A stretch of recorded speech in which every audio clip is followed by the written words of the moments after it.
welcome to Tox News, your one and only source to the source.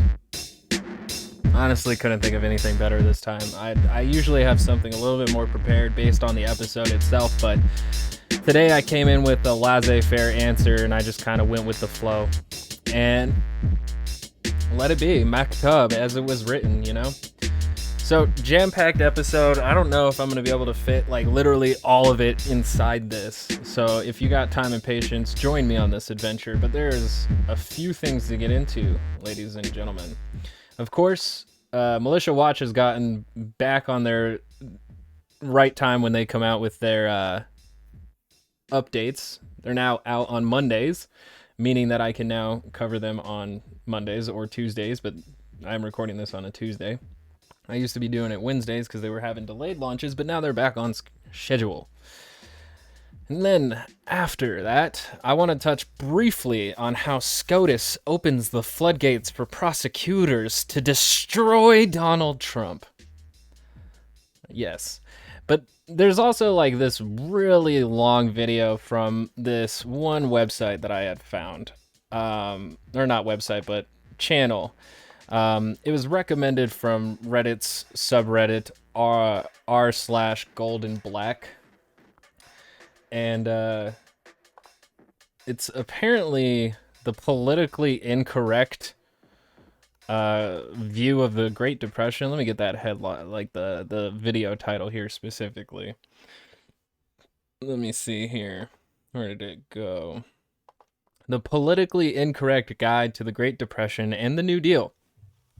And so if you know anything about the right wing, politically incorrect means you're woke as fuck. Like, you're too woke to be shooken by any other amount of information that would contradict your wokeness. You're so woke that you're politically incorrect.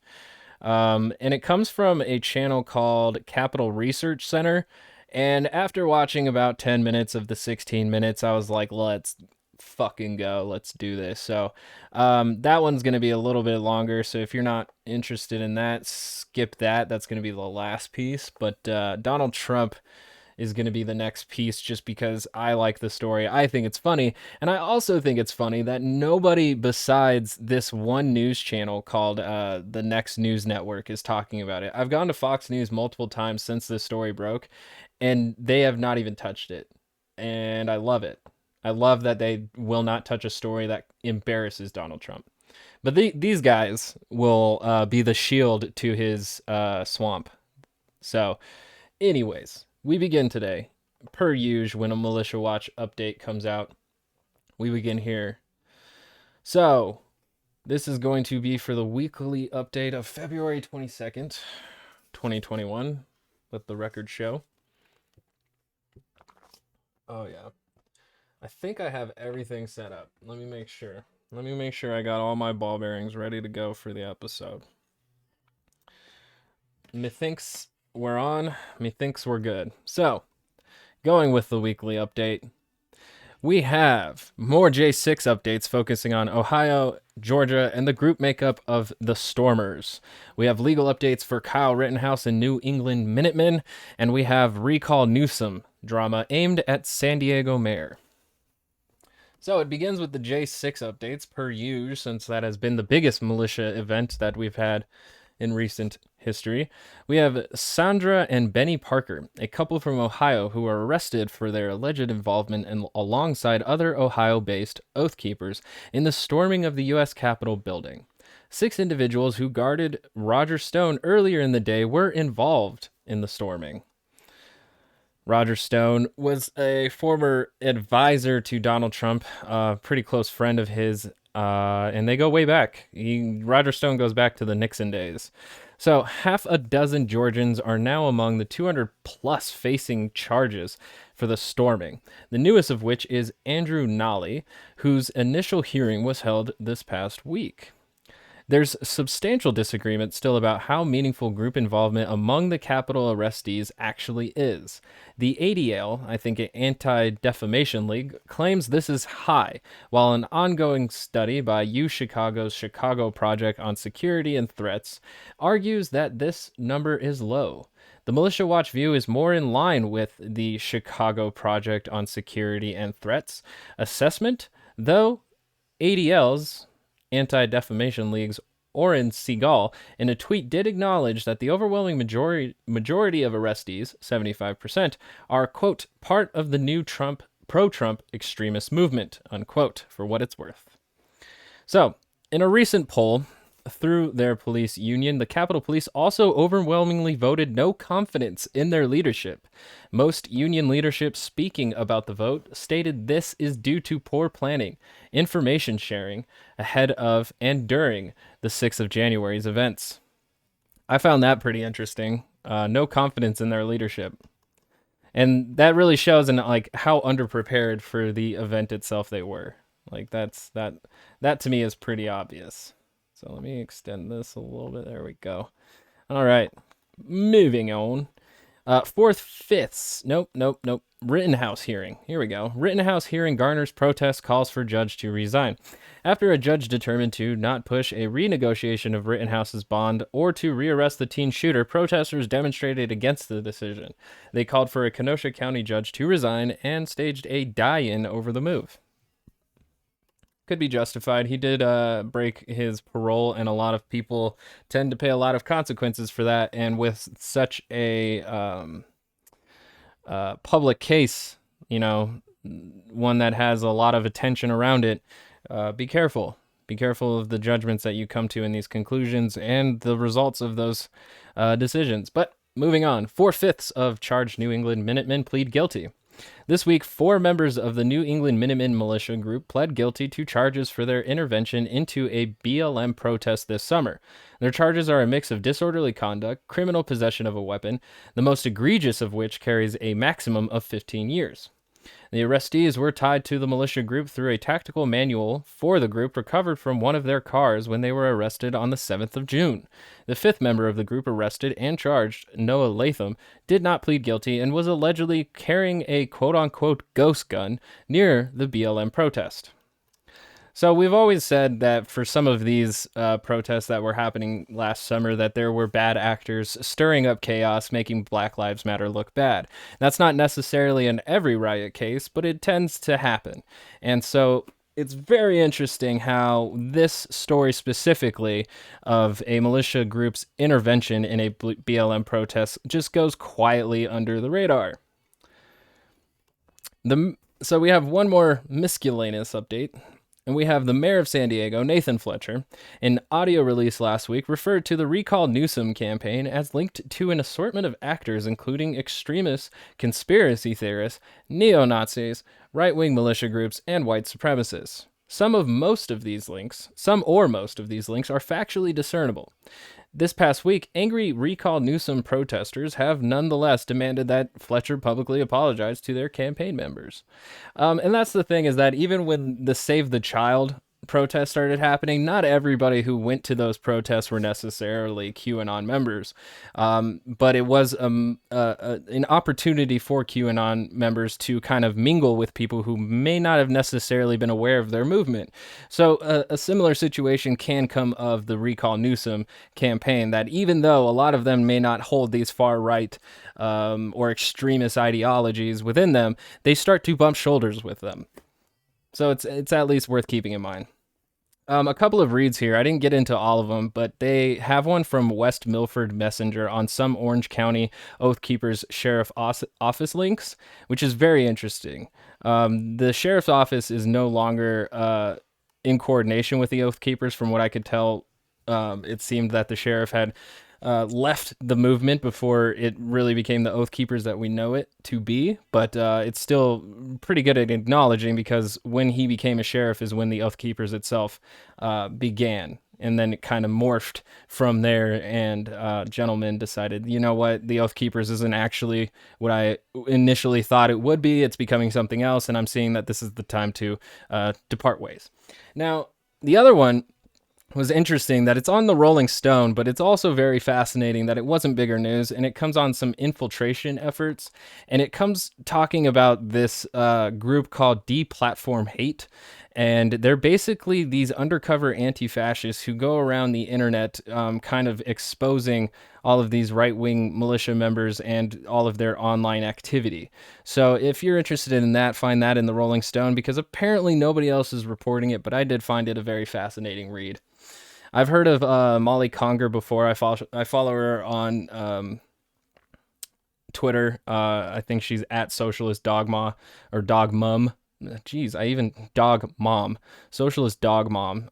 But she works on a lot of this type of work here. And there's another book that came out recently that dives even more deeper into like kind of the online culture of far right militias and extremist movements, and it's called Culture Warlords. I can't remember who the authors are, but there's another book that kind of dives into that specifically, and I found it a very interesting article and how deplatform hate kind of keeps an eye on these movements. There's of course like bigger institutions that do that as well, but Deplatform is like this vigilante group of journalists who kind of gave up the journalism life, freelance or working for other outlets, and just went solely into their own vigilante system of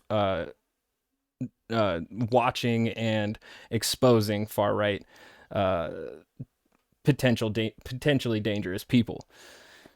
So find that on Rolling Stone. I found it very interesting read indeed. Yes. Well, that was the end of Militia Watch for this week. I'd also wanted to add that I did a super stream on Sunday, and there was a Dave Rubin, Heather McDonald video where Dave Rubin was interviewing Heather McDonald, who's a columnist, writer, speaker of right-wing beliefs.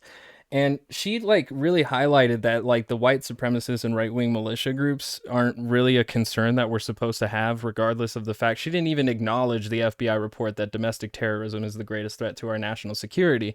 And just shortly after watching that, and she kind of like downplays the existence of them whatsoever, I had seen that there's a new report, I think had come out of the UN, whether you trust them or not, analyzed that white supremacist terrorism within nations is actually an international threat, as we're seeing white supremacists kind of like starting to bring their heads out of their groundhog holes all around the world. And they tend to agree on kind of like a baseline value of their white nationalism. So you kind of have to wonder on an international level, if they're able to make networks on that size, what kind of threat that could be domestically and internationally. So that was very fascinating that Heather McDonald is just completely unaware of right-wing extremism. Whew, okay. All right, next news network. Take me away into wonderful, ignorant bliss. Unfortunately, I have some bad news to report out of the Supreme Court today. This is breaking news. The Supreme Court has now opened the floodgates for prosecution of Donald J. Trump. The left has no limits. They want to punish him and all. Which is hilarious, to say that the left has no limits in targeting Donald Trump for his tax filings, because they're investigating taxes dating back 2011. So this is 10 years of taxes that they're interested in. And we do know that so far he paid more taxes in China than he did in the United States in 2015. So that's an interesting little I wonder if there's more to that there. But the Supreme Court worried the shit out of Democrats during Amy Coney Barrett's nomination and appointment, because they were worried about a conservative bias on the Supreme Court. Trump wasn't worried about that. He liked Amy Coney Barrett. He liked the appointment. He liked everything about it. So, acknowledging that there is a lead in conservative judges on the Supreme Court right now, it's very funny to me that they're blaming Democrats. All of his supporters severely for even challenging the establishment over the last 4 years. And it's also funny that he's able to make this weird connection that investigating Donald Trump's possible tax fraud allegations is an attack on Trump supporters.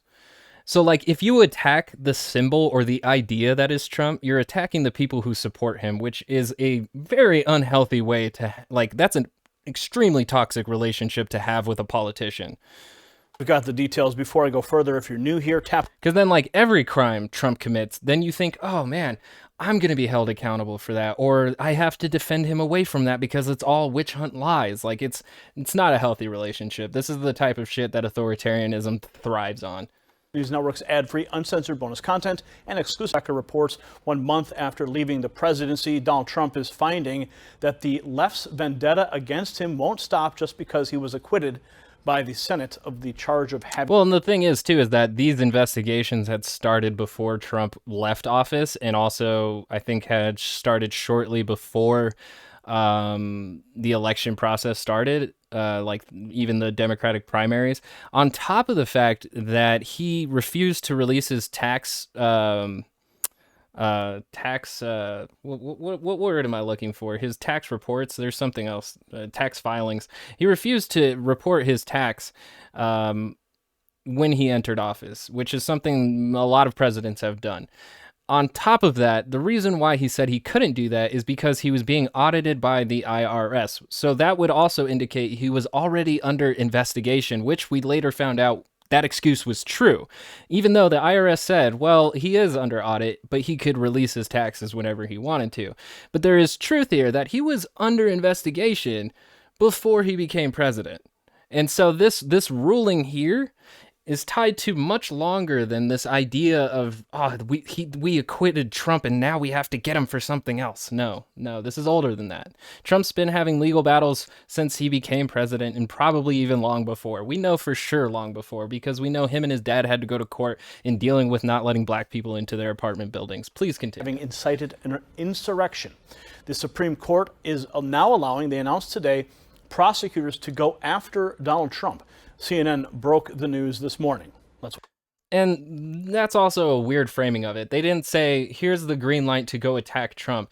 Trump's legal team brought this to the Supreme Court in an appeal case to say that it was unconstitutional for them to further their investigation. The Supreme Court ruled against it. They didn't say, go attack the man. Let's watch. It is, Jim, and a big loss for the former President Trump. As you said, we've been waiting on this decision since the middle of October, and now, the middle of February, we're finally getting this decision from the Supreme Court. She seems kind of excited there, doesn't she? We've been waiting. We can't wait to go after President Trump. And that's also because the ruling was held off in October so that the ruling wouldn't have any effect on the election itself. And so there might have been a lot of liberals sitting on the edge of their seat like, oh boy, man, I can't wait for Trump to go to court and be humiliated. I can't say that wouldn't be cathartic for a lot of people, but he's painting this idea of like, what a bunch of ghouls just waiting for this man to bleed. And at the same time, when someone who's spent so much of their time dividing this country and also making it a worse place to live in, I don't feel bad for a guy who has made enemies. I mean, she's almost smiling as she's reporting this. I mean, the glee for this type of news is horrendous. But this is, of course, CNN. They are saying that the Manhattan District Attorney, Cy Vance, can in fact get access to former President Donald Trump's tax returns. This is something that has been playing out in the courts for more than a year now. Remember, it was back in July when the Supreme Court said, no, President Trump, you do not have absolute immunity from these records that the prosecutor in Manhattan is seeking. This went back down to the lower courts. President Trump's attorneys continued to fight it in the lower courts, saying that this request was overbroad, it was in bad faith. The lower court said, no, you have to hand over these records. But Trump's team continued to fight it to the Supreme Court. I mean, Trump's literally fighting what happened to like Martha Stewart and Wesley Snipes. So like all of his allegations that it's overreaching and it's too broad and all of these things, like this case has precedent of like many people who have been investigated by the IRS and also like districts trying to uphold whether or not you actually filed your taxes correctly, because it does follow criminal prosecution. So this isn't like anything new for anybody. They're literally just so attached to this spray painted toupee wearing image idea of a person that they literally will defend him no matter what charges come up against him. Like Trump really at this point has proved that he could shoot somebody in the middle of Fifth Avenue and nobody would do anything about it. That was back in the middle of October. We've been waiting all of this time to determine what the Supreme Court would do. And now, a month after Trump left office, they have said that these tax records can be handed over. Well, now they finally get the tax records they have been waiting for since he took the Oval Office back in 2016. They report that the battle... And that's because it's been a normal procedure for presidents to report their tax filings. It's been normal. It's abnormal when they don't. Over Trump's tax returns has been a long-running one. The left has There's no law numerous requiring theories it. of how Trump may have benefited while in It's office. just been a thing to show in good faith that you're not like a corrupted piece of shit. So like there's no law requiring that Trump do so, but in this prosecution case here specifically, he does have to provide evidence of good faith acting and paying taxes, which of course with all the defense Donald Trump is putting up against sounds like he did some shady shit. Michael Cohen, his former lawyer, has said that he has changed the value of certain properties that he has in order to evade taxes on paying them. So there's ground for investigation, but that's not what he cares about here. Apparently Donald Trump is this infallible god who cannot be touched. Violation of the emoluments clause to the U.S. Constitution. They state here that judging the Supreme Court's inaction on Monday, the witch hunts against Donald Trump will continue. So we're going to continue to follow this story, bring you the latest as it happens. So unfortunate news today. Now the tax returns will be permitted, and who knows what they're going to leak, right? They've allowed these things to be brought out. And well, and that's the thing too, is that once it becomes part of this prosecution, his tax filings are probably going to be provided as public evidence, and yeah, it will then reach the public eye. I don't know why he's like fighting on this idea of it being leaked. It's going to be part of public record. They're going to be leaking them momentarily, and then there's going to be an entire news cycle surrounding everyone going through Donald Trump's tax returns with the... Let's just remember, he paid $150 in U.S. taxes in 2015 while paying $500,000 in China. The American first guy. The America is the greatest country on the planet guy. I mean, how are we ignoring that at this point? Fine-tooth comb to try to criticize him and then just rake him over the coals and destroy him in the court of public opinion. But that's the thing, is that with Republicans, he's not going to be destroyed, especially when he's got people as old as like Lindsey Graham saying that Trump needs to be the vanguard of the new Republican Party. They're letting him speak at the CPAC on Sundays. So like he has done, like his public appearance with a lot of Republicans has not changed. So despite the fact that the prosecutors now have the opportunity to go after him, these tax returns are going to get leaked. It's just a matter of time. It is just a matter of time. Because they'll become a comment below. We'll see you record. at the next report. Because they will become part of public record. Anyways, moving on from the indestructible statue that is Donald J. Trump, we have this video that should be it. This is it. This is the episode, and it's a libertarian's representation of the Great Depression. And boy, oh boy, could my sensitive lefty sensibilities couldn't just not let it go. So let's get it.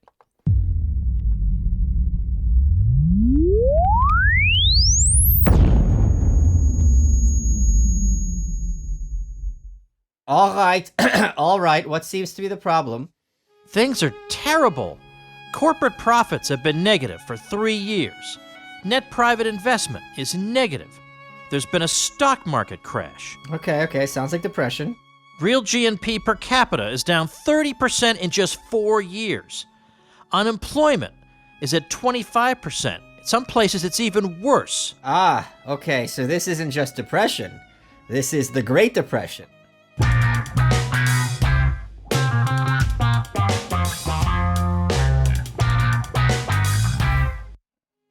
The Great Depression? Yes, the Great Depression. Yes, it's the worst economic disaster in American history, but we had FDR. We had the New Deal.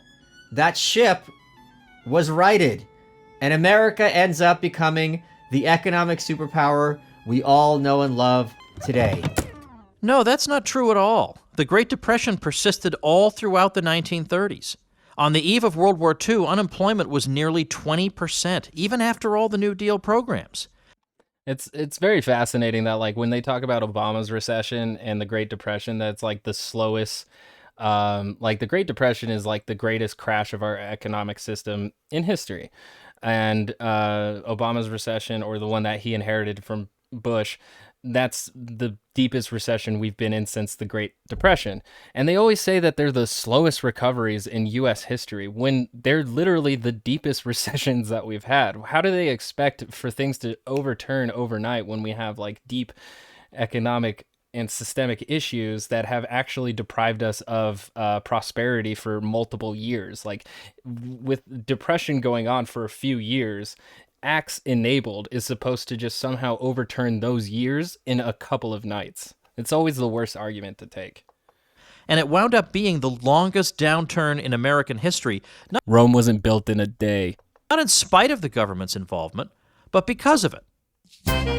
And that's also a fascinating position to take, that it's the government's fault that the depression continued as long as it did, even though it crashed underneath like an almost laissez-faire capitalist model. Is that like the less government intervention that we have and direct relief that we have, the more capitalism will just correct itself. And they fed off of that idea until it depressed even further and Hoover lost re-election.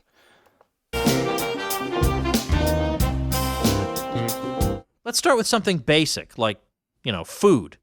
When FDR came into office, he's got this tremendous agricultural bounty, and because of all this food, prices on food keep falling. Wait. Okay, but that was actually like a part, like overproduction was essentially the part of the problem, was that there was more goods than people were buying, so companies were taking losses for the amount of goods they were actually producing.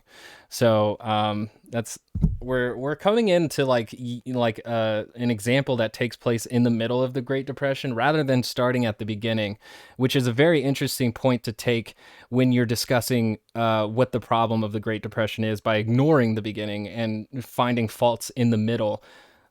Because of course, in the middle of things is when it was the worst. You're telling me it's a problem during a depression that food has become cheap?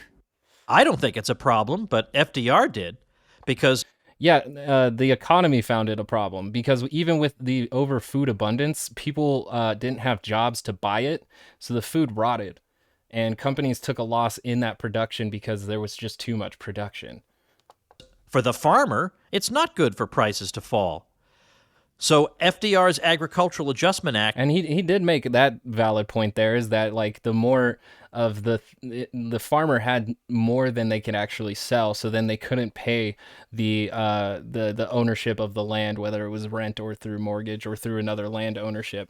So the farmers were basically taking losses even though they had enough food to provide to everybody. There was just nobody to buy it. And I think essentially that's a part of a problem of thinking that I have to give things for a profit, for an increase in surplus value.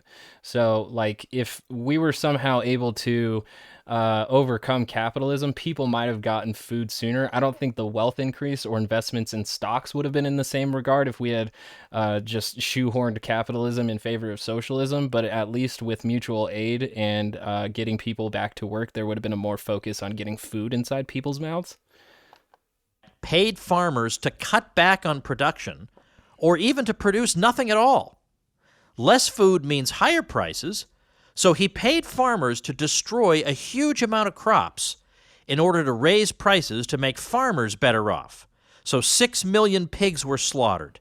10 million acres of cotton were destroyed. This sounds like a... This is true. I'm not 100% sure of all the pig slaughterings. I couldn't find any citation to back that up, and this video doesn't provide any citations for most of what they say. But in order to raise the prices was to help the farmers actually gain enough money to pay off of their what is the word for it, their assets. So basically to balance out the asset and liability, they had to raise the price of their assets in order to pay off their liabilities. And then that was it allowed their farms to either continue to grow in its business size or at least just, hit zero and not have to report losses. a good idea, not the way you're spinning it. Because the government comes, it slaughters pigs from my farm.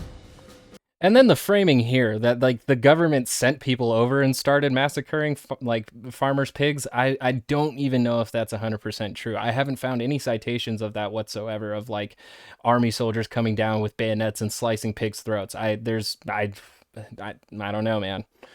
I'm the farmer. As far as I know, it was subsidies paid to farmers to basically manage their farms and have less amounts of certain crops that were overproduced and overworked, that also like kind of hurt the soil a bit, but on top of it, by getting rid of surplus in their assets. So like, I don't know if the government showed up with weapons and started, firing squad a bunch of pigs, but I do know that for sure farmers had to get rid of pigs in order to receive these subsidies.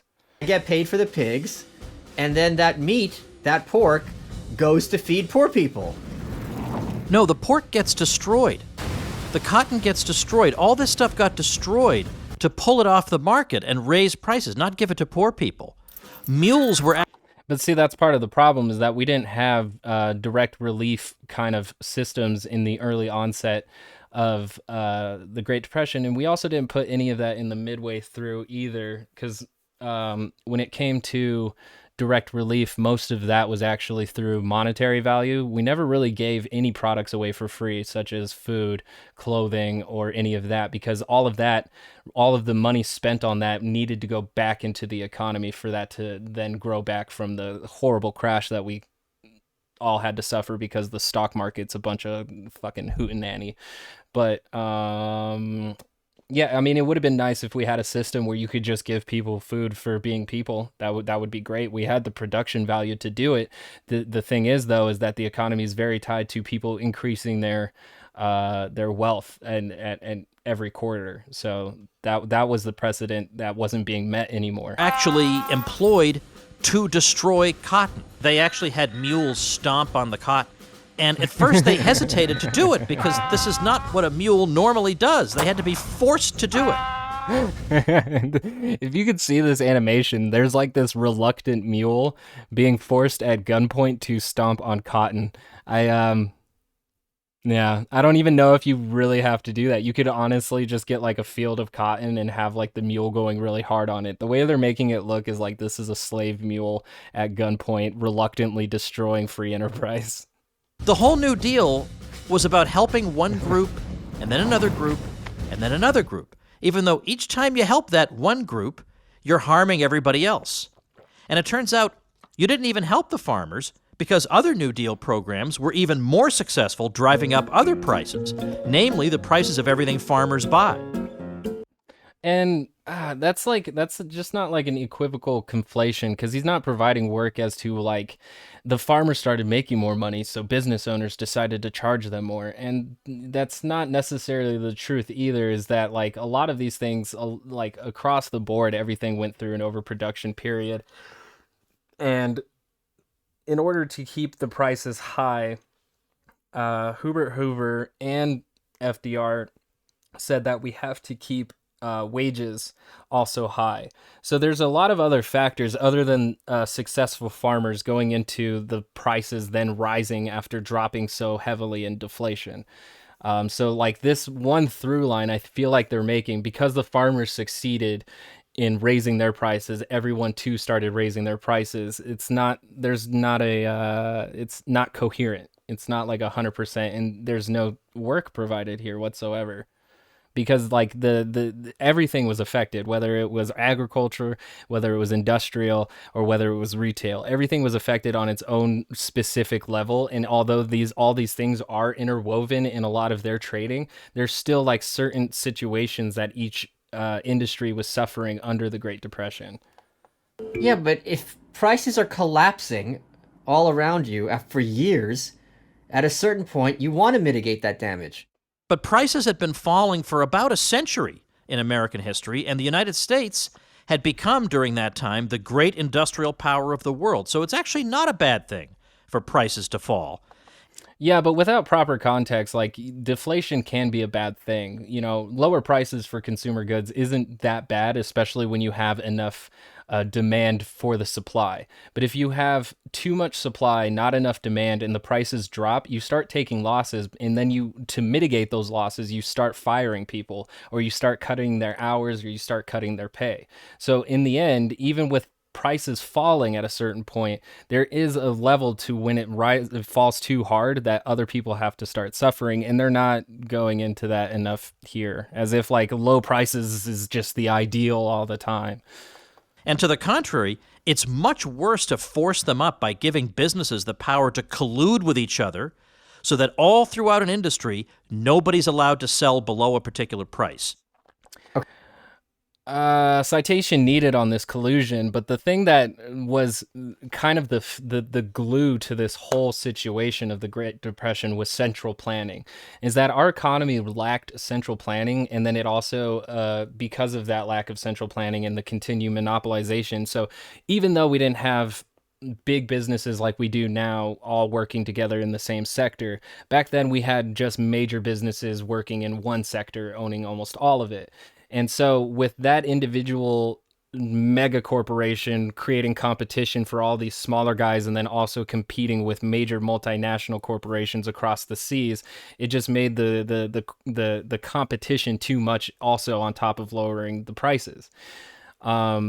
The unfortunate thing is that we didn't use the government to regulate literally anything at that time. And so when central planning came into focus from FDR's presidency, that's when we were able to actually stabilize our production on top of stabilizing our economy, which the stock market after 1930 could give a fuck all about, because the stock market's a game.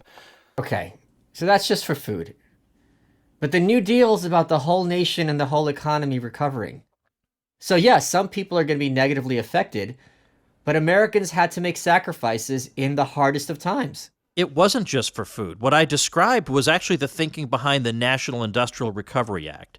And it worked more or less the same, making it harder for the poor to buy food, to get transportation, to be clothed and housed.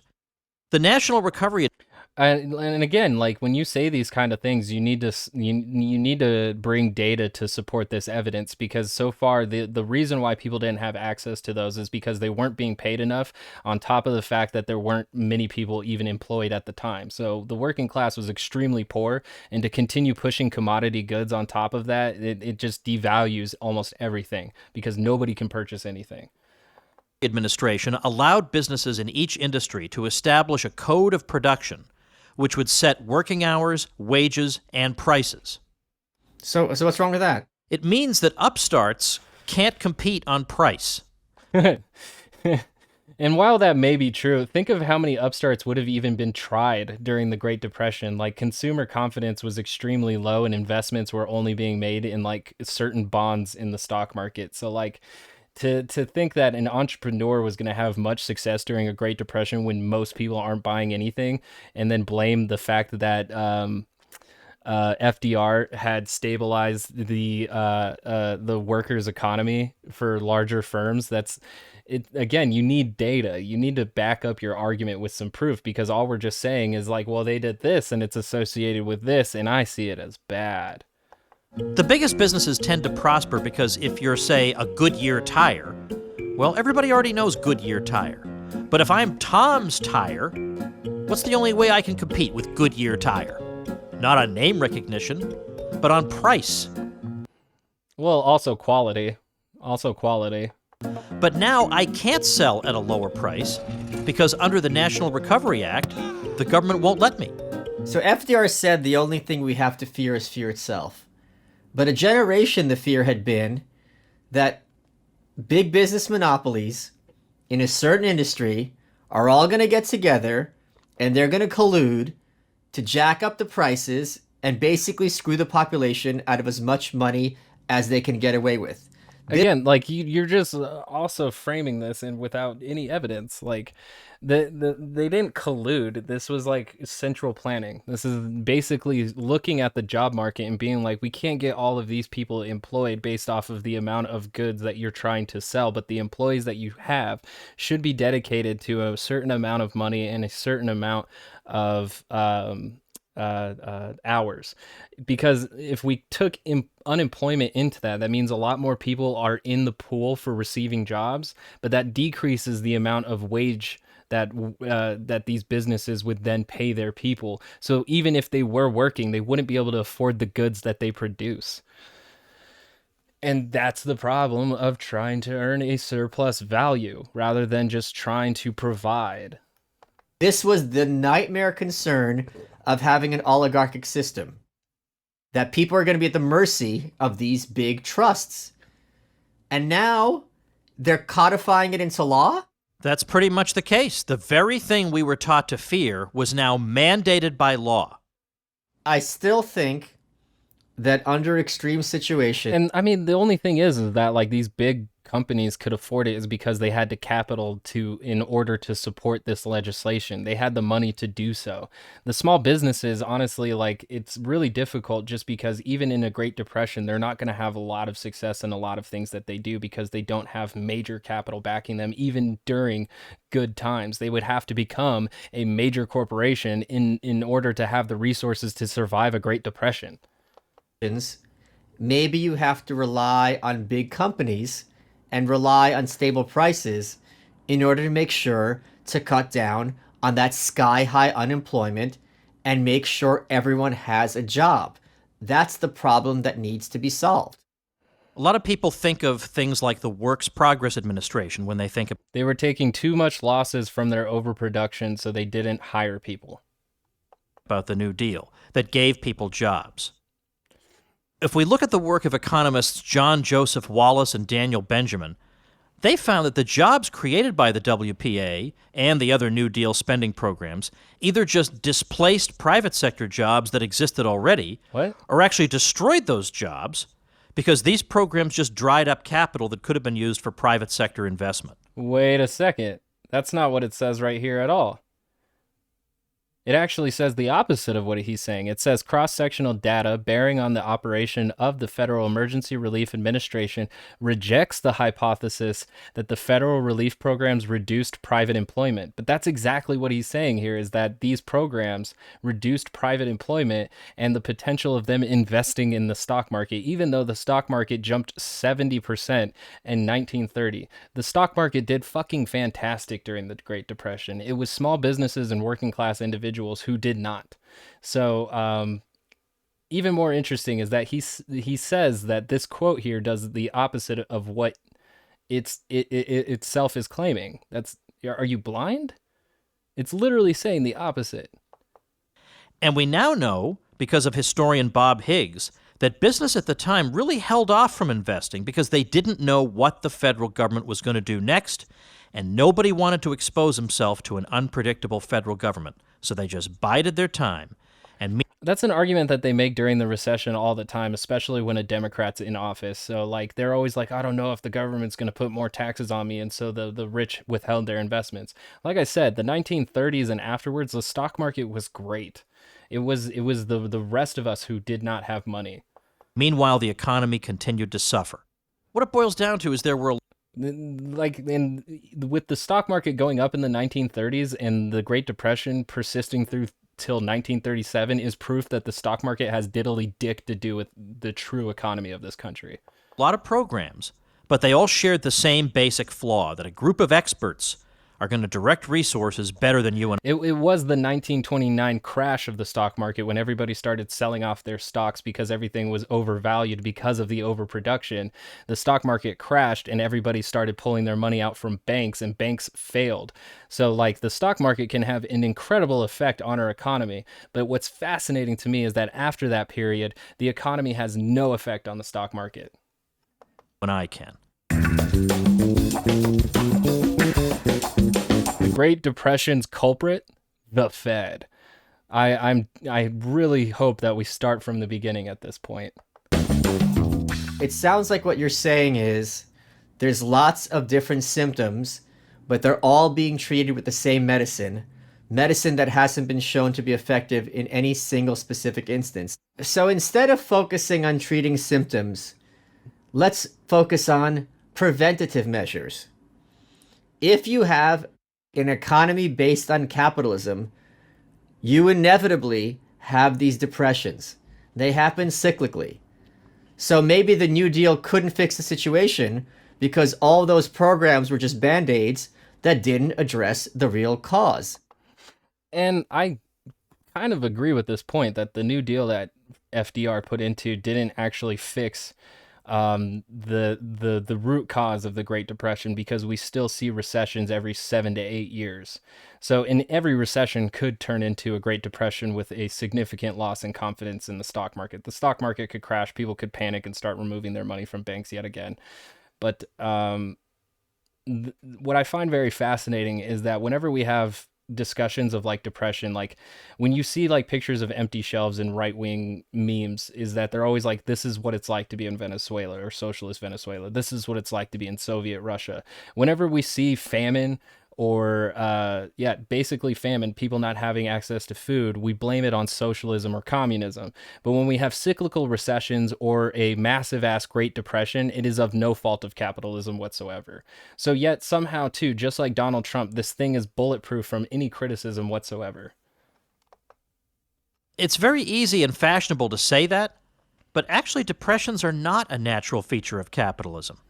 A depression is a phenomenon. Like, obviously, we've only had one Great Depression, but we've had many recessions since then, and they do happen cyclically, even to the point where economists actually measure them and can predict when they're going to happen.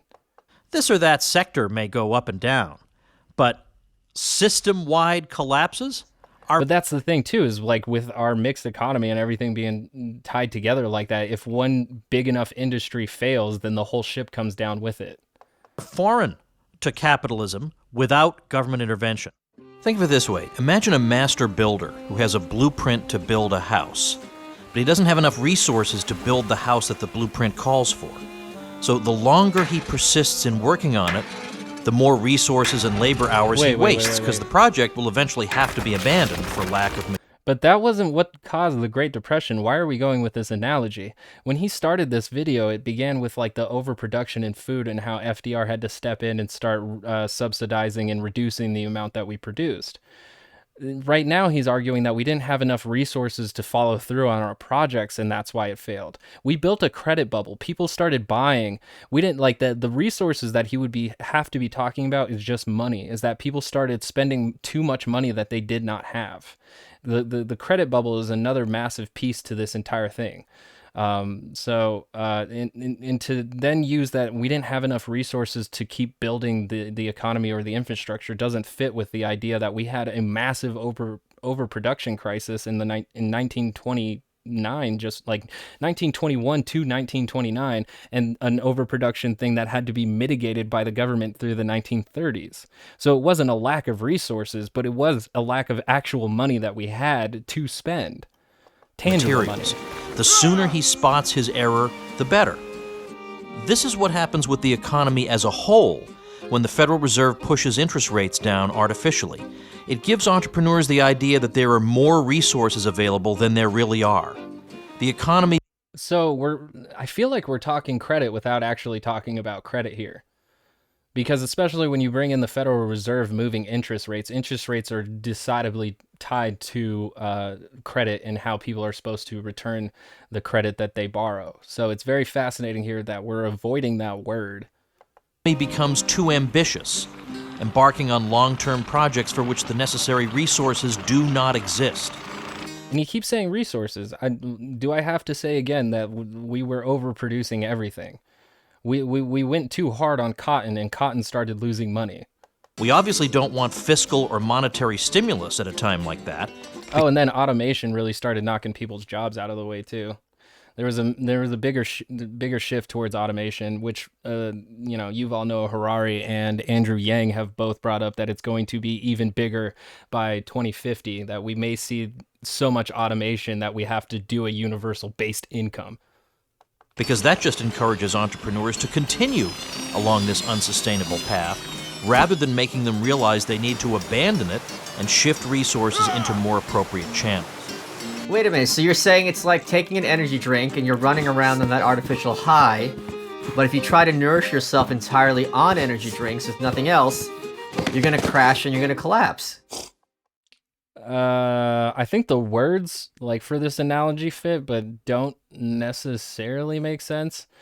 Trying to get an analogy where the energy that you have is borrowed energy, and then the energy you can't pay back probably would have been better than just crashing because you had too much energy. I guess it kind of fits, but they're still ignoring like the credit bubble amongst consumers on top of the fact that we way overproduced a lot of goods to a certain point where nobody could get paid or pay for them. And that's what happened in the 1920s under Herbert Hoover, leading up to the stock market crash. And one of the first things Hoover did was convene a meeting of big business leaders and urge them to keep because if you're going to interact with the economy, you're going to have to interact with the people who technically control it, which is private business. Wages stable, even at a time when prices are falling. To keep wages stable, you're basically trying to give everybody a raise during the worst economic downturn in American history. Not the best time for a raise, really. Right. I don't know why keeping wages where they were is like giving everybody a raise if you're devaluing their wage because you have too much shit to sell. So by devaluing their wages even more, how are they able to maintain their lifestyles? Like those people would have taken a reduction in pay and wouldn't be able to afford other goods and services. Because the businesses can barely afford to keep the workers they have at those wages that they're paying them when the prices are falling through the floor. So at a certain point, if those wages are kept high enough, everyone's going to lose their job because the business is going to go out of business. That's exactly right. And by the way, contrary to what most people have been told, Hoover did not sit on his hands. He had no problem spending money. He spent more on public works projects in 4 years than had been spent in the previous 20. But after I did some research, Hoover did like zero to anything for actual like direct relief. Everything that he did was by giving loans to banks, private insurance companies, and then he also gave money to like, rather than giving them to states to support welfare social programs, he gave them to like YMCA and other charities to kind of slightly alleviate the problem. His Reconstruction Finance Corporation gave emergency low-interest loans to failing businesses and then began to bail out the states, helping them pay for unemployment relief, fund public works projects, etc. No, that part was no, he didn't do that. He didn't do that specifically. Was it that one? Not that one. Is it this one? Let's see. Congress pushed for a more direct government response to the hardship. In 1930 to 1931, it attempted to pass a $60 million bill to provide relief to drought victims by allowing them access to food, fertilizer, and animal feed. Hoover, who we're talking about, stood fast in his refusal to provide food, resisting any element of direct relief. The final bill of $47 million provided for everything except food, but did not come close to adequately addressing the crisis. Again, in 1931, Congress proposed the Federal Emergency Relief Bill, which would have provided $375 million to states, which is what they're talking about, to help provide food, clothing, and shelter to the homeless. But Hoover opposed the bill, stating that it ruined the balance of power between states and the federal government, and in February 1932, it was defeated by 14 votes. So if you want to know how he did help, we have this. He helped raise $500,000 in private funds to support the White House Conference on Child Health and Welfare in 1930. Rather than indifference or in heartlessness, okay, we're trying to feel his heart now, but Hoover's steadfast adherence to a philosophy of individualism as the path toward long-term American recovery explained many of his policy decisions. A voluntary deed, he repeatedly commented, is infinitely more precious to our national ideal and spirit than 1,000-fold poured from the treasury, which is like the same thing that capitalist Carnegie, who is the Carnegie Hall is made after, believed, is that rich people shouldn't be taxed to help provide to the greater good or the community. No, they should be able to decide which charities to donate to in order to then help alleviate the issues. So fuck taxes that go directly to the roads and any social welfare programs. I'm going to provide to this homeless shelter that will help shelter at least 200 homeless people. And then let's talk taxes. The Smoot-Hawley tariff introduced tariffs, that is, taxes on imported goods, on over 20,000 products. And the idea was to have these taxes be so high that nobody in his right mind would pay them. Instead of buying a foreign product with these ridiculous taxes on them, you would just buy the American product, which could therefore be raised in price because you have nowhere else to go. Sure, I don't know if that's really what happened, but if people are doing that during a Great Depression, then you have to be questioned on whether or not you're an evil person. But the thing is that you do, like, during a Great Depression, when there's no money circulating through your economy, you have to wonder, do I want to send my money over to Italy or Japan, or should we keep in-house money to rebuild the economy? So tariffs in this situation to discourage buying foreign products actually makes sense to me, because you don't want American dollars going into companies that are overseas that do not pay taxes to us.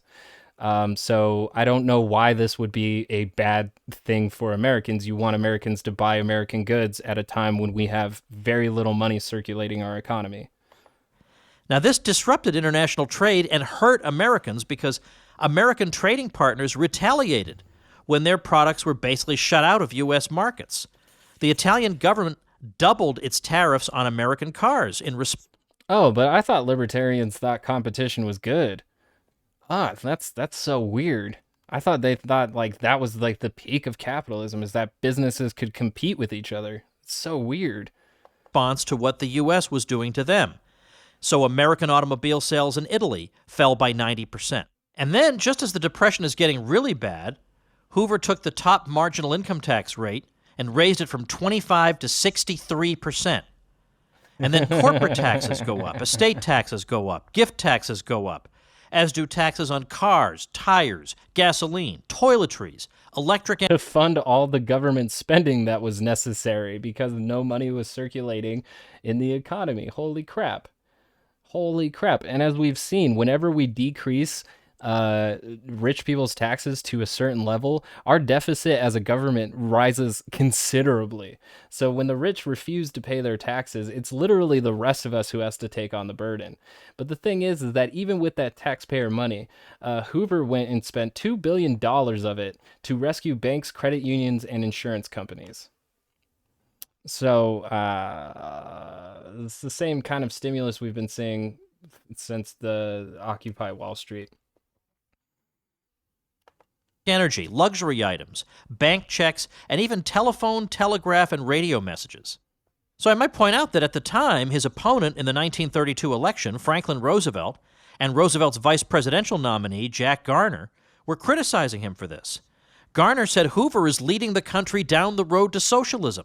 And Franklin Roosevelt himself didn't say, if only Hoover would spend more money. He called Hoover's the greatest spending administration in peacetime in all our history. So not exactly what you learned in the 7th grade textbook. I mean, that's technically true. I had initially heard that Hoover took more of a laissez-faire response to it, but it still seems after a little bit more reading, he still didn't do much to provide direct relief and expected the economy to bounce back. And he did that for a couple of years until then he realized that this recession is becoming quite worse than just a recession. Then he started doing small things, mainly bailing out banks and credit unions and insurance companies. Even with his reconstruction, let's see here, he had a Construction Act, Emergency Relief and Construction Act. This act authorized the RFC to expand beyond loans to financial institutions and allotted $1.5 billion to states to fund local public work projects. This program failed to deliver the kind of help needed, however, as Hoover severely limited the types of projects it could fund to those that were ultimately self-paying, such as toll bridges and public housing. Wow.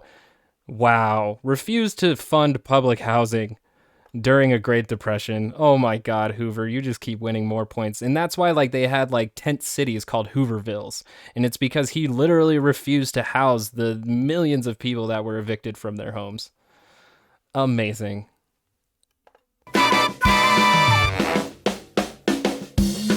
Fine. I'll grant you that this was caused by government intervention in the economy and the currency far before FDR. I don't grant him that point whatsoever, especially when you think that the SEC wasn't created until FDR took office in order to manage the stocks, or at least regulate them, so that we didn't see the kind of crazy stock trading that we did during an overproduction period of our economy. So I don't agree with the conclusion that this guy in this video made with the other guy in this video.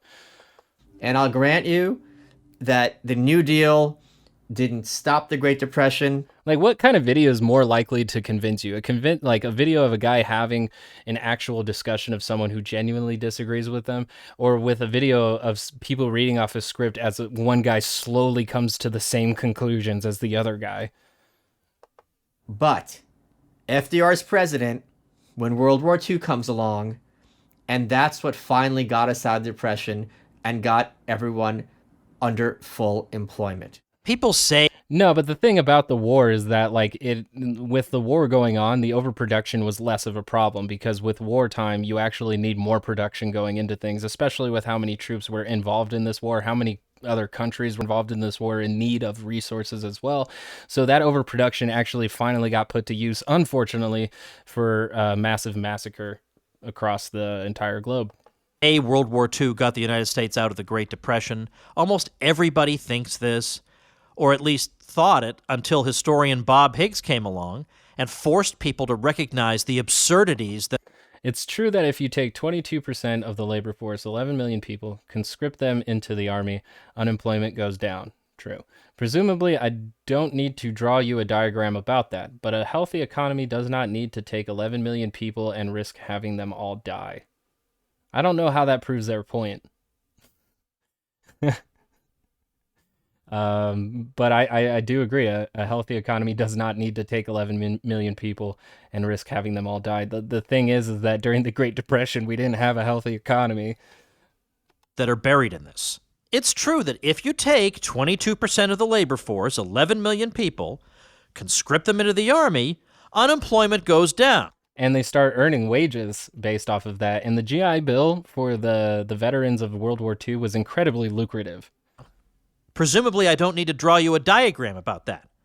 But a healthy economy does not need to take 11 million people and risk having them all die.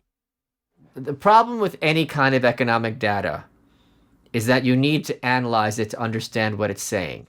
Which is hilarious, because this video has done zero analyzing of economic data, just zero of it. They take like little pieces of legislation that happened and then equate it to the shitty situation that everybody had to go through while it was happening. So something may be factual, but it may not necessarily be truthful.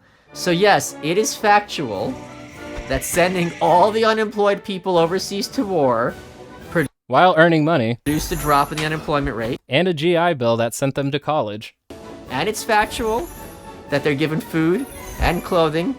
Like the fact that like all these GIs that ended up coming home having money in their pockets, on top of the fact that they were able to go to college, helped the economy immensely, because it shot a lot of these people who took these opportunities and weren't suffering from PTSD too badly. It allowed them to then build up into the upper class incredibly easy. A horrific situation to be put into, but one that did launch a lot of millions of Americans into the middle class. And shelter, and helmets, and guns. And in one sense, they're better off. And if they're going to argue that America going into World War II was not right, fuck you. Yeah, fuck you. I don't know if Russia did do most of the work in defeating Nazi Germany, but like who knows like how long Britain would have continued to be bombarded if we hadn't actually gotten into it. They had blitzkriegs so often. And the fact that we sat by for as long as we did while like United Kingdom citizens were constantly bombed from the air is insane to me. It took us to actually like feel it in our hearts at Pearl Harbor to go like, oh, okay, now we need to do something. But it's not truthful to say that if your entire job consists of 24/7 being worried about having the Nazis kill you, that this can be considered normal employment. This has nothing to do with whether or not you think World War II was a good idea. The question is, what were its economic effects? Does it lift the country out of the Great Depression? No, it doesn't. Why? If war spending really made a country wealthy, then today maybe the U.S. and Japan should do the following. Each of us should build the most spectacular naval fleet in history, an enormous armada of gigantic, powerful, technologically advanced ships. Then these two fleets should meet in the Pacific. Now, obviously, we don't want to kill anybody, so we'll take all the naval personnel off and evacuate them. Oh my dear God. Do these people not even know that we've literally been in a war since World War II? really? Because like Korea, we went to war with China for a little bit. We like Japan wasn't like the end of it. We even like had to do some battling in the Philippines, the Korean Wars, the Vietnamese Wars, the Cold Wars with Russia. Uh, really? Really? We've been in war almost this entire time, and then after we were done with East Asia, we were like, fuck it, let's go to the Middle East.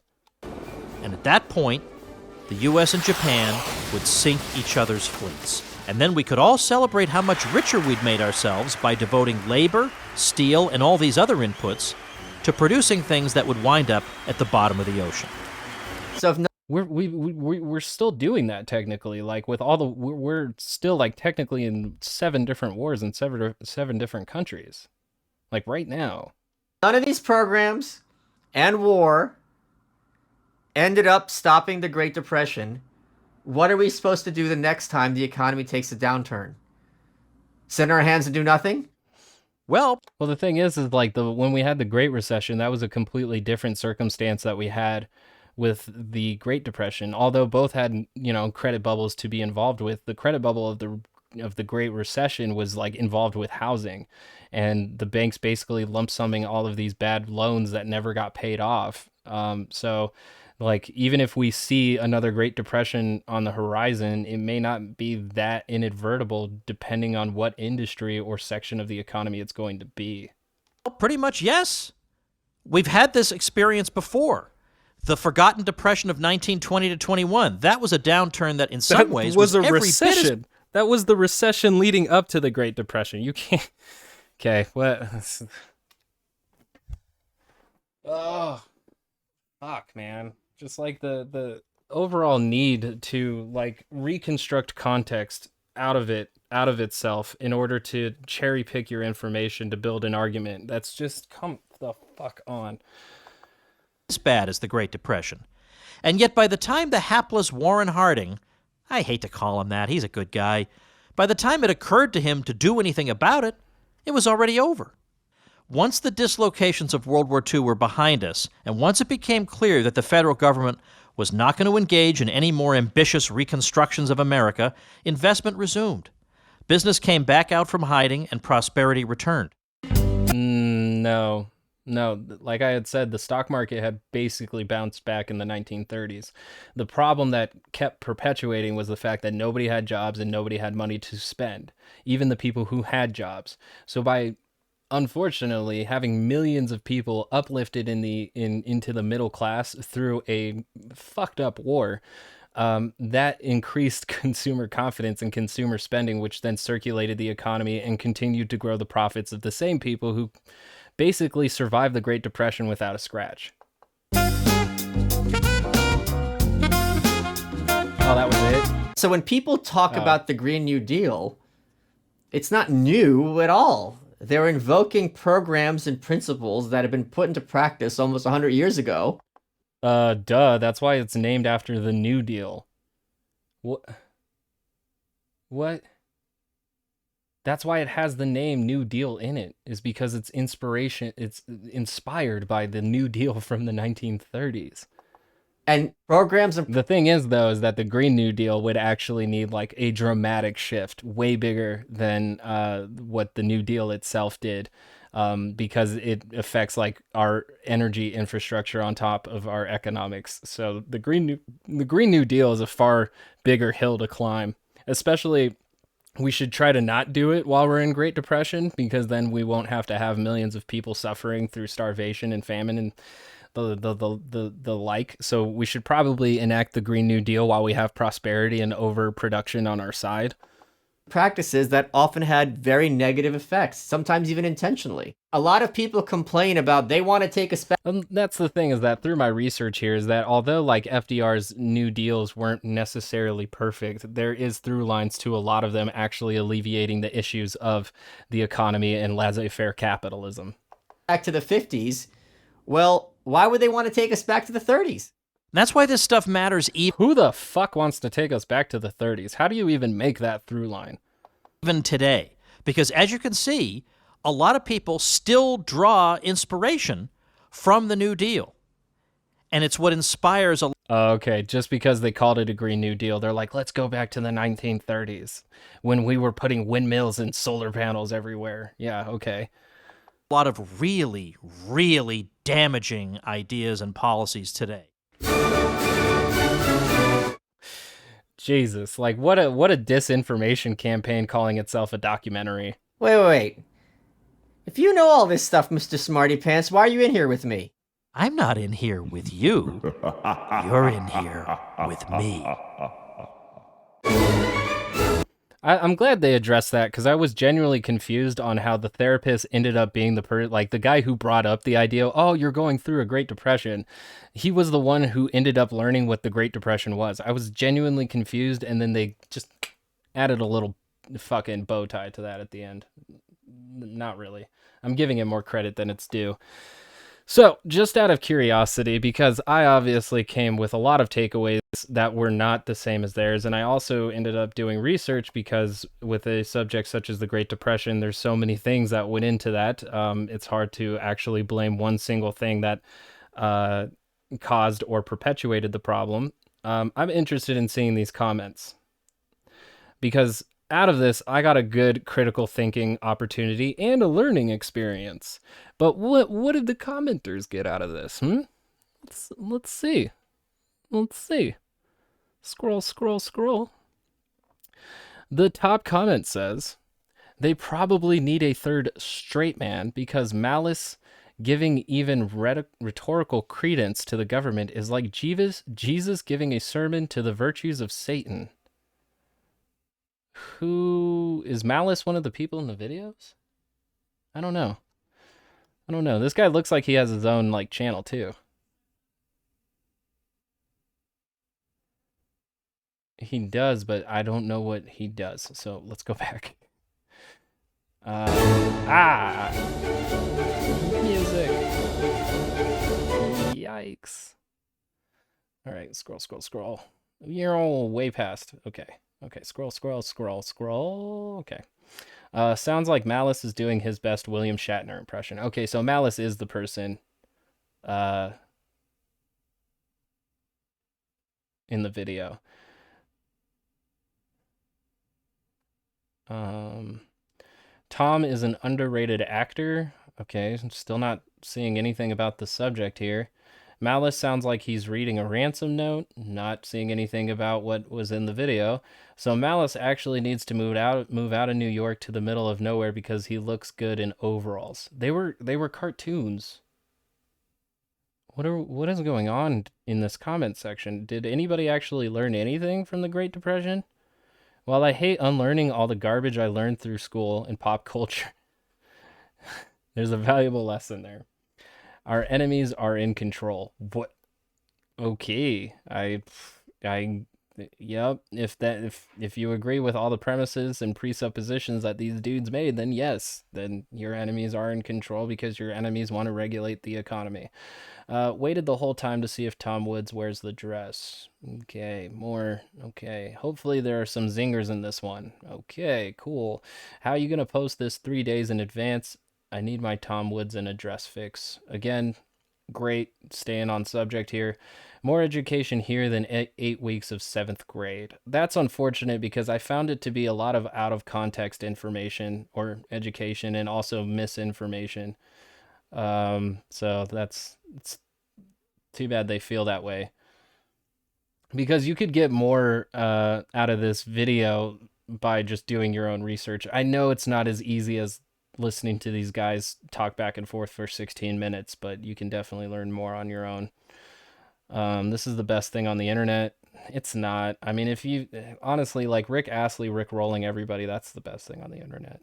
There's only one way to fix all our problems. Throw another war. 10 minutes later, okay, maybe not. And again, we've been in war since the 50s. We've been in war. That's always been happening. Can't wait for the next episode. Blah. Is there anybody talking about like the information provided whatsoever? I don't think so. Holy shit.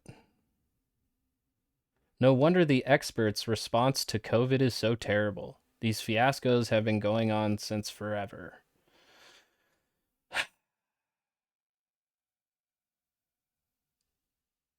The thing is, though, is that Hoover's response to the Great Depression is actually a lot similar to Trump's response to COVID, but I don't think that's the connected dots here. I actually doubt it, but yeah. Greetings from Poland. Keep up the work. Okay. Wealth is created by work and work alone. The material wealth, sure. Some, and we know who, prefer it's others' work, not theirs. And this is the only economic problem humanity ever had. Taxes?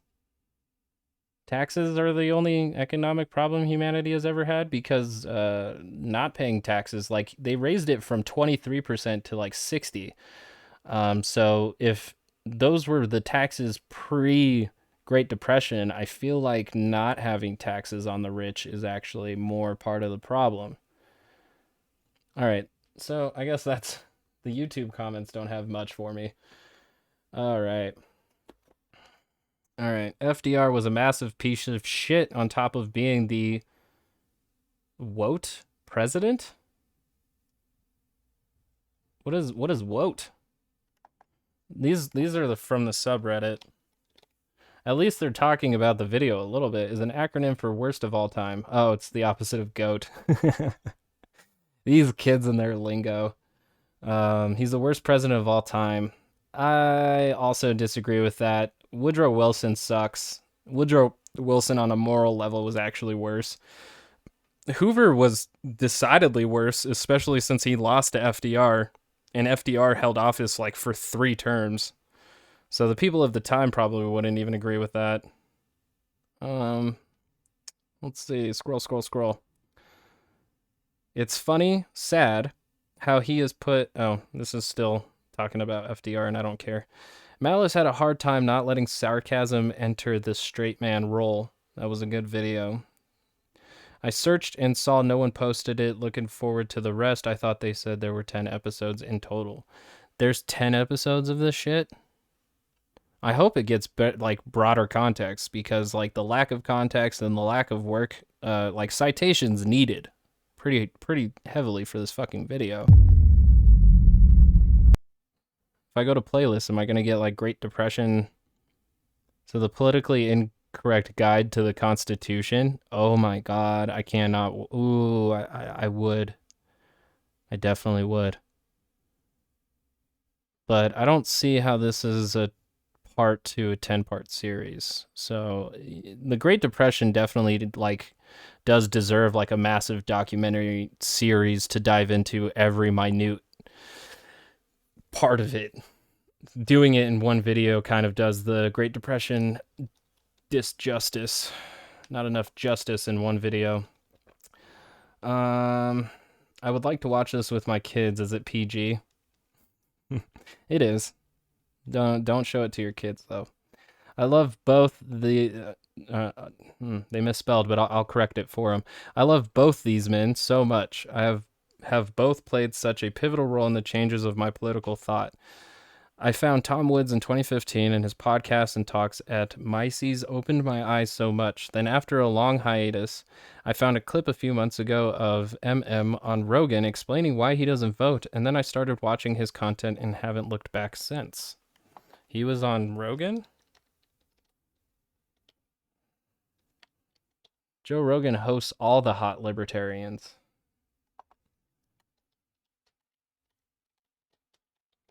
I was a libertarian once, even so far as voting for, what's his name? Ron Paul. But then I realized they actually just want capitalism to do its own thing. And then I was like, oh, no, because they don't have the common good's best interests in heart. They like money, and that's when I broke away from the Libertarian Party. I was all for like the individual rights and less government, but then it became, well, the less government is so that corporations can thrive, and I was like, the corporations are too big though. So, let's see, anything good in this fucking comment section? Yeah, no, there's not anything really. So I'm gonna move on to this Michael Malice video since I got a little bit of time. The Joe Rogan Experience. Chromebooks are actually pretty logical because mostly what people do is scroll. Yeah. They just go online and scroll. Well, I don't leave the house, so what do I need a laptop for? Are you like completely locked down? In New I York just City? meant because I love my house. Oh, It wasn't you don't because of Corona. This has Oh. been the case for many years. So you haven't altered your behavior much at all because of Corona, because this is what you've always done? Well, I've altered it in that, like, I wanted to travel more, but everyone was closed. There's nowhere to go. Are you worried about the virus at all? No, I'm worried about the response to the virus. And this has given some very, very bad people some very useful information about how much crap people put up with. Yes. I agree with And that we're at a point where it's just like, Oh, that's good. We're more concerned. We're going with the argument of being more concerned of government ordinances than we are of the actual virus spreading through our community. That's good. oh yeah, we're just gonna open up, even though the metrics are worse than when we were closed. But now, double masks. Why not? And there was an Onion article. Yeah, I mean, and I agree, but that's also part of like big businesses' refusal to allow lockdowns and pay people to stay home. So there's a broader context that we're missing here. And I always bring it up, and I've done it so many times, that having lockdowns without financial support is meaningless and cruel. So if you're going to support lockdowns, support financial support. Otherwise, there's no point in doing any lockdowns whatsoever. Article from '99 that said, "Drinking dog pee lessens risks of cancer," snickering researchers say. And I'm telling you, if they told people to start drinking dog pee, people would be on Twitter wondering what the best breed. Yeah, you remember when Trump said that like people should inject, or like the scientists could figure out if they can inject people with bleach, and then people started fucking drinking bleach? Yeah, that could happen. Fauci said it. They would do it. Yeah, there would be a large percentage of the population that would be sucking some. And Dog would be pee. yelling at you. Yeah, you know what? I would believe that some liberals would believe Fauci no matter what. That's true. That's true. Fauci almost has like the same kind of personality towards Trump, at least like idol worship. But the thing is that Fauci doesn't feed into it as much as Trump does. You're not doing it. Yes. Because how dare you not drink the golden retriever pee, Yeah. which is the golden standard of pee, to keep grandma from dying. Well, I think that's one of the things that's really fascinating about this. But that's the thing, is that nobody's making that argument. They're saying social distance, wear masks, and we should try to regulate businesses so that they're not overcrowding people so grandma can live. Equating that to drinking dog pee is a bad faith position to take in this argument. Pandemic is that it's happening during the time. And also, if you think wearing a mask is equal to drinking dog pee on a level of embarrassment and social anxiety, you really need to like nut up. Seriously. Of social media, where we've never had anything like this before, where groupthink is encouraged and Yes. enforced, and people, they're also because of the pandemic. Yeah, but when groupthink is used to say America is the greatest country in the planet, nobody really bats an eye, especially on this side of the political spectrum. So many people are just online. It's only groupthink that they don't like. That's when groupthink's a bad thing. But if the groupthink is the Bible, oh, fuck yeah. Maybe not for Joe Rogan, but for a lot of people on the right. all day. Sure. Because they're unemployed, or they're at work from home and they're not really working. They're just on Twitter all day. And you're seeing this, like, these really crazy behavior patterns. It's like people ganging up on people. I don't think they're crazy at all. I think, I had this tweet where it was a huge backlash, and I said, if you replace the term coronavirus with Jews, all of a sudden the behavior of 1930s Germany makes a lot more sense. Because one of the big questions back in the day is, how did Hitler pull this off? How did he convince a population of educated people to behave in just the most inhuman ways? And what we're seeing is when low status people are given an excuse to assert dominance over other people for whatever reason, illegitimate in that case, somewhat legitimate in this case, they will champ at the bit to tell you to sit down and shut up and obey. That is true. It decentralizes the enforcement mechanism. I was on the subway in New York. I've been in New York all my life. I've never seen anything like this, where an older man in his 50s was yelling at an Asian dude who wasn't like it's a rickshaw. He was just like a regular Asian dude standing over him, screaming, "Where's your mask? Go back where you came from." And it's like, if you're this concerned about the virus, why are you coming close to him? You don't care about the virus. This is your excuse to be dominant and aggressive over someone in the most despicable way possible. I mean, some people will take advantage of that, but a really effective way of getting people to do things is peer pressure. But I could agree, especially when you take the time to like record it. There's a much more like narcissistic attention thing going on there. But if you're gonna virtue signal on people, the best route is to come from like an actual concern of the common well-being and not necessarily trying to dunk on a right-winger. That doesn't really do much for like the community sense of all of this. That's a lot of what you see in social media, right? A lot of the Yes. really shitty behavior is an excuse to be shitty. I feel like you see most of human beings' shitty behavior through social media. If you go to social media to find like the greatest of human behavior, you're going to be severely disappointed. You have to like type those videos into YouTube specifically to get.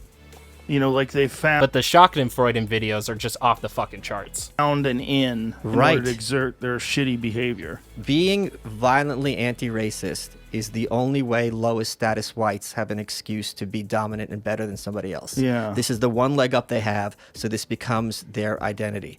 You don't see it that much from people who are minorities or people who are immigrants, certainly, people who are gay, unless they went to college. But you see it all the time with these lowest status whites, especially white women. They're tripping over themselves. Now they have a chance to yell at someone and feel empowered. It's really reprehensible behavior. And if you want to stop this behavior, that's not the way to do it. If you want to stop ignorant behavior, educate people, be friendly with them, say, hey, you know what? I come from this background. You probably... And I agree, but I had said earlier that this kind of shaming doesn't necessarily work if you're coming from a virtue signal position trying to dunk on a right-winger. You have to come from a community's perspective to try and bring people into the fold and the idea that we're a greater community that spreads out across this nation. I don't realize what you're saying, but when you're saying this, you're talking about my grandma, and when someone comes at you like that, you're like, oh crap, I'm sorry, you know, I didn't mean thinking by it, and you've educated that person very quickly. I don't care about that. It's all about dominance, always. And what do I need to say to get you to do what I want? Yeah, and because of social media, they have this weird little outlet now where a person isn't just talking to someone on a subway. Now they're talking to everyone that's on their Right. feed. They're talking to, and a lot of people will chime in that also want to reinforce this kind of shitty behavior. A lot of other low status people that are finally getting their voice heard on something. And I mean, it's the same thing as like the Twitter rage mob, is that people are really frustrated with the things that are going on and they feel extremely powerless. And the thing is that social media allows you to voice your opinion to millions, thousands, or even directly towards celebrities or people who are in influential positions.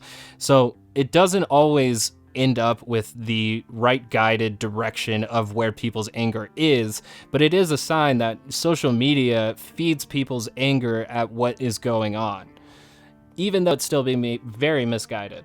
it's like it's irrefutable. Like, wear a fucking mask. Yeah. Like, that's one of those irrefutable things. No one's going to argue with you. It's like, if you're wearing a mask, why do you need me to wear a mask? It's like, you don't need a condom and a diaphragm, right?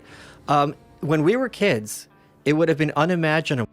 Yeah, but some people, I don't know why he went with that specific example, because some people, like, a dude will wear a condom and a girl will still be on birth control just in case hole in the condom or it falls off or what have you.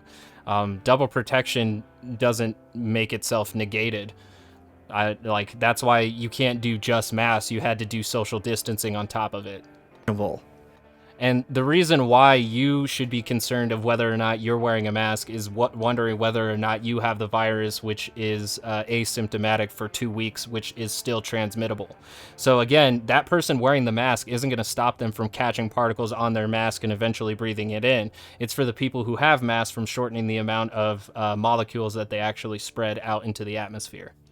For someone to say, I yelled at my grandparents at Thanksgiving dinner for X, Y, and Z reason. Everyone would be like, jock, nerd, whatever, like, dude, what is wrong with you? And now they get applause. Now they'll go on Facebook, And that's because, like, this specific situation that we're in demands community strength, that your community is literally as strong as its weakest link. And our weakest link was our president, and that's why we have 500,000 dead Americans to this date. told off my grandma, I told off my so-called racist dad, homophobic mom, and everyone's like, good for you for standing up for yourself. Yeah. No, you're an ass. Yeah. Yeah, but putting it on social media makes you more of an ass. I think if you're coming from a good faith position to convince your parents to either do what is necessary to stop spreading this virus, I don't think that necessarily makes you an asshole, but the context of how you do it may or may not. Did you see that TikTok of the white kid talking about how all white people are racist? Oh, yeah. It's amazing. I have not seen this TikTok. Because it's a perfect example of that. It's illogical what he's saying, like that he's saying that he's racist, Right, just by virtue of being white. And it's so bizarre to watch because he's a caricature. He literally is like a parody. He's like one of those YouTube comedian parodies of these social justice warriors. it harkens. I made the point that corporate America has done a much better job of importing Maoist communism than the Chinese Party ever did. But this was what Mao invented. North Korea still has it. They have these struggle sessions where you get up with all your colleagues and you have to denounce yourself and say what you did that was horrible, and then they all berate you, and then you point out, oh, I saw Joe doing this, Joe, I saw Mike doing this, and this was their. Well, I mean, I think what's very funny is that, like, even Catholicism runs on that idea. It's a little bit more anonymous because you only preach your sins to, or you only tell your sins to, like, a priest or a father. But, like, there's this simple idea of self-shame that goes into humiliating yourself in order to participate in a community. Kind of community because it keeps everyone watching each other all the time, and it keeps everyone so-called honest, and by honest they mean subservient to the regime. And I mean, that's really different in the Chinese and Korean context because they want you to report any citizen doing the wrong thing so that they can face punishment from the government. So there's a slightly different tweak of context here that we're missing. there was a conference call from Northwestern University, I believe, when all the law students had to get in the call and say, I'm white and I'm racist. What? Yes, this happens in. Yeah, but that wasn't enforced by the government. That was obviously part of, like, whatever situation that was. I don't know who came up with that whatsoever, but it's completely different when a government is the one enforcing this. That's a serious major power breaching human rights. If it's a private institution doing that, then it's really up to the individual whether or not they want to participate into that into that institution.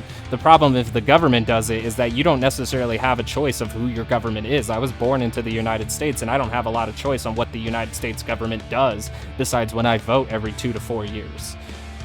Increasingly where you are ordered to say you're at the very least racially insensitive. And it's like, let me tell you something, as an immigrant, like, this crap does not sit well with me. It's just totally foreign to my thinking. Yeah. And it's such this relic of American Puritanism. You know, this kind of like, we're all such sinners and we have to denounce ourselves. It's this weird mix of Woodrow Wilson and Chairman Mao. Wow, that's an interesting way of putting it, but I think you're onto something. Catch new episodes. Yeah, I said a little bit, but, like, that's something that persists in a lot of communities whatsoever, is to humble its members in order to put on an equal level for everybody. But you can disagree on that whether or not. I don't think the United States should initiate a snitch program where you start reporting on your neighbors for malfeasance like they did in the 1920s and 1950s when neighbors would say that neighbor is a communist and they would sweep and deport them away. Oh, yeah. Thankfully, we're not living in those times anymore. Otherwise, I'd see myself on a ferry to God knows who where, probably Venezuela. All right, that has been Tox News. Thank you for joining me and all of that good stuff. Yeah, that's pretty much that's pretty much it. What? Yeah, follow me on Twitter. You'll figure it out. We'll do stuff with subscription and plug, and I'm plugging great. I always plug phenomenally. The greatest plugs in the history of America. Oh man. Until next time, until I figure out how to plug this podcast and do it properly, I will catch you on the motherfucking flip side.